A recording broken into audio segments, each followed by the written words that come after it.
So now I'm going to explain you chapter 5 Mother's Day. Is the chapter.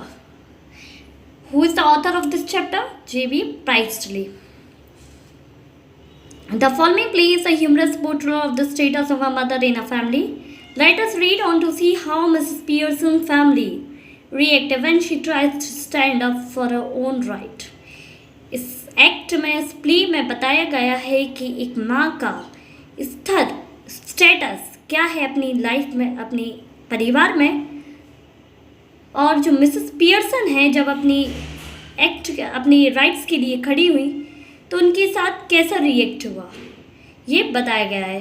जो Mrs Pearson है जो वो family member है, mistress है फैमिली की। Okay,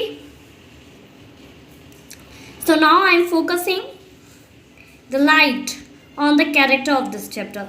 Before focusing light on this character of the chapter, I want to tell you there are the 10 part in this chapter. If you want to study the next 9 part of this chapter, go into the description box and click on the link.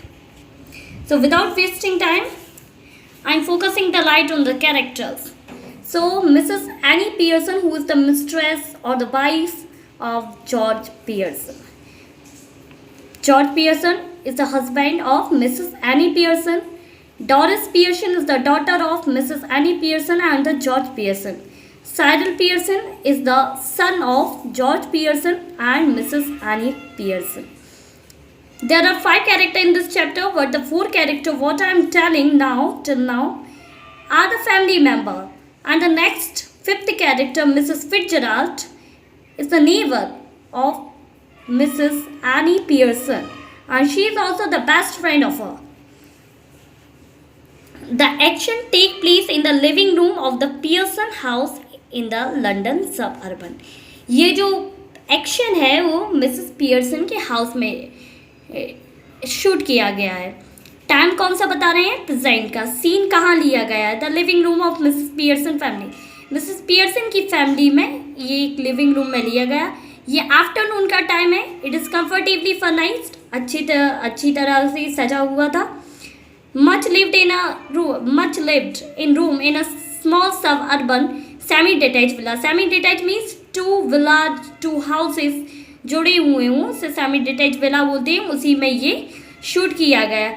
If necessary only 1 door need to be used.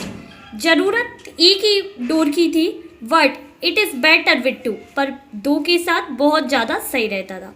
One up left leading to the front door and the stair. जो एक दरवाज़ा था वो front door के लिए जाता था और जीनों के लिए, स्टेयर्स मीन्स जीने। और जो दूसरा दरवाज़ा था and the other is in the right wall leading to the kitchen and the back door. और जो दूसरा दरवाज़ा था वो किचन और बैक डोर पीछे के दरवाजे की ओर जाता था। There can be muslin covered window in the left wall and possibly one in the right. और लेफ्ट वॉल में मुस्लिन कवर्ड विंडो रहता था और दूसरे में भी शायद। The fire place is assume to be in the fourth wall. और जो फायर प्लेस थी वो फोर्थ वॉल में थी। There is a settee up. वहाँ एक छोटा सोफा था और आर्मी चेयर कुर्सी थी, आर्मी चेयर थी डाउन राइट। ये बताया गया है कहाँ क्या रखा है। A small table with 2 chairs on either side of it stand at the centre. और एक छोटी सी टेबल जो थी वो रखी हुई थी बीच में। Okay, When the curtain rises, जब पर्दा उठता है, it is the afternoon in the early autumn. Autumn कौन सा सीजन होता है? September to October. September, October, okay. When the curtain rises, जब पर्दा उठता है, ये दोपहर के समय ऑटम सीजन की बात है। Stage can be well lit. जो सीन है वो कहाँ प्ले किया जाता है? स्टेज पे, जो अच्छी से जगमगाती थी। Mrs Pearson at right. जो मिसेस पियर्सन थी वो राइट पर बैठी थी, मतलब राइट। और मिसेस जो फिट्जरैल्ड थी who is the neighbour of Mrs Pearson, वो लेफ्ट साइड बैठी हुई थी। Are sitting opposite to each other at the small table. Small table पर एक दूसरे के अपोजिट बैठी थी। On which are 2 cup 2 teacup and the saucer and the card with which Mrs. Fitzgerald has been telling Mrs. Pearson fortune. उन दोनों के पास tea cup था, सॉसर थे और कार्ड जिसे मिसेस फिट्जरैल्ड जो कि नेबर है मिसेस पियर्सन की, वो इकट्ठी करती वो मिसेस पियर्सन का भाग्य बता रही थी, फॉर्च्यून बता रही थी. मिसेस पियर्सन जो थी प्लीजेंट थी, बहुत ही खुश मिजाज थी, but worried looking women in a 40s, पर थोड़ी दुखी और लगती हुई थी इन अ 40s. कौन सी एज थी? 40s. It's means 40 to 49. और दूसरी तरफ मिसेस जो फिट्जरैल्ड थी, जो नेबर थी मिसेस पियर्सन की, वो थोड़ी एज में ज़्यादा थी, ओल्डर थी, हैवियर थी, थोड़ी भारी भरकम थी, and a strong and sinister personality. और वो सिनिस्टर पर्सनालिटी थोड़ी उनकी आवाज़ में वो था growth type. She is smoking. वो स्मोक करती थी. कौन? मिसेस फिट्जरैल्ड. सी किसके लिए यूज है? Mrs Fitzgerald. It is very important that these two should have sharply contrasting voice. इस प्ले को करने के लिए ये बहुत ही इंपॉर्टेंट होता था कि उन दोनों की वॉइस जो थी वो एक दूसरे से बहुत ही विपरीत है. Mrs Pearson speaking in a light flurry sort of tone.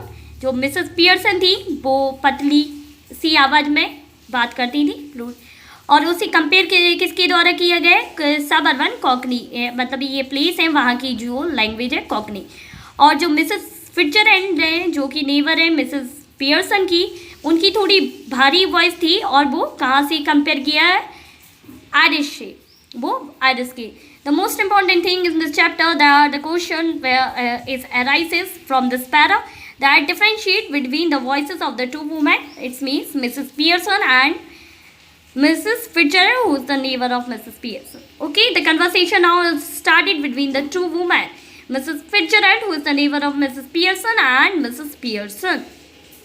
So Mrs. Fitzgerald collecting up the cards, मतलब Mrs. Fitzgerald जो कि नेबर है Mrs. Pearson की, वो कार्ड को इकट्ठी करती हुए, and that is all I can tell you. और यही सब हम तुम्हें बता रहे हैं मिसेस पियर्सन.